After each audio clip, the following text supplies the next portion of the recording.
Welcome to another episode of Thriving by Nature podcast. I'm Bethany Stone, and I wanted to talk about that moment when you feel like you're doing everything right and you still feel stuck.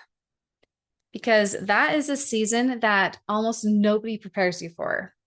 It is a season where you are doing all of the work, you are showing up, you are learning, you are growing, you're doing all of the things you know to do, and yet nothing seems to be moving.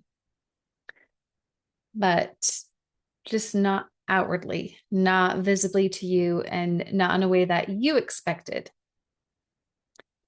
That season, I've been in that season. And it is deeply unsettling, especially for people who are very capable. Because when you are someone who knows how to work hard, being stuck literally feels like you are being a failure, but it isn't. So I wanted to start with a quote. It is from James Baldwin, and it says, "Not everything that is faced can be changed, but nothing can be changed until it's faced." Because most people don't get stuck because they are not trying. They get stuck because they're trying to bypass something that needs to be acknowledged. I see this all the time. People will tell me, "I'm doing everything I'm supposed to. Why isn't this working?" And what they really mean is, why doesn't my effort look like progress yet? So I want to give you an example. I have had a season in my life where I was doing all the right things on paper. I was working multiple jobs. I was raising my kids. I was managing responsibilities. I kept everything moving forward. And from the outside, it looked like I was being really productive. But on the inside, I felt really heavy. I wasn't lazy. I wasn't unmotivated. I wasn't exhausted or unclear. I was overwhelmed. And instead of listening to that, I pushed harder. More effort, more pressure on me, more discipline. But clarity doesn't come from force. Clarity comes from space. And that was a lesson I didn't want to hear. Because space feels like slowing down, and slowing down feels dangerous when you are responsible for a lot. But the truth is, sometimes what feels like being stuck is actually you, or basically your system, saying you cannot keep moving forward the same way.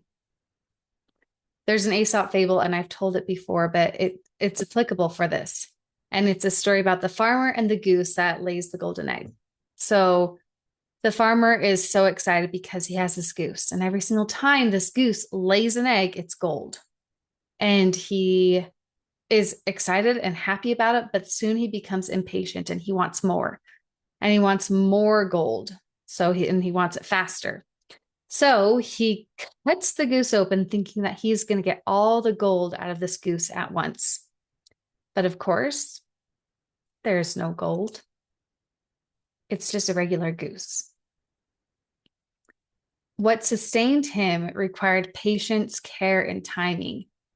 And so many people are cutting open their own systems, things that are working, because they're impatient.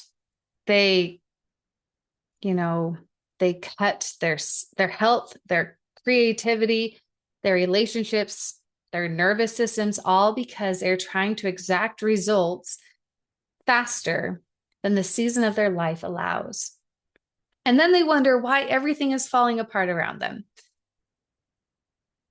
Growth is painful, but nothing is painful, or nothing is as painful as staying stuck somewhere where you don't belong, because being stuck is not the problem.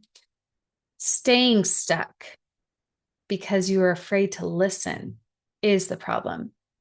And here's where the shift happens. If you feel stuck, ask yourself the question, what is this season asking me to learn, not produce? That question alone can change everything. Because when you stop demanding output and start paying attention to alignment, then clarity will start to happen. And I think this is where self-care gets misunderstood, because self-care is not indulgence. It is skill building. It is learning how to regulate your energy, how to notice these patterns, and how to pause before burnout forces you to stop. And science backs this up. Chronic stress shuts down the parts of your brain responsible for long-term planning and creativity. You literally cannot see your way forward when your system is overloaded. And if you're stuck, it may not be a mindset issue. It may be a capacity issue. And capacity can be rebuilt slowly, intentionally, and with support. Another quote that I want to leave you with is, says, sometimes the bravest thing you can do is stop, breathe, and trust that you don't need to push to be worth progress. I don't know who said that one, but it is true. I want to say it one more time. It says, sometimes the bravest thing you can do is stop, breathe, and trust that you don't need to push to be worthy of progress. Because you're not behind, you're not failing, you are not broken. You are in the middle of becoming something more aligned. You're in that part where a seed is just getting the nutrients, and there's so much happening that you don't know. The roots are starting to expand. Everything is happening before you see that shoot come out. And it's the middle. It's the uncomfortable middle, but it is also so powerful. This is the work that I do with individuals and leaders every day. I help them understand the seasons of life that they're in, and I help them to build these life skills to actually support them long-term to thrive, by helping them move forward without burning themselves out, by teaching them how to see where they're at. So if this resonates with you, I invite you to connect with me. You can visit thrivingbynature.com. You can book a free strategy call. I guess that's what it's called, a free strategy call. Or you can follow along for more conversations like this in my podcasts, because you do not need to push harder. You need to listen more clearly to yourself. And clarity comes to those who are willing to pause long enough to hear it. So thank you for listening to another episode of Thriving by Nature, and I will catch you in another podcast.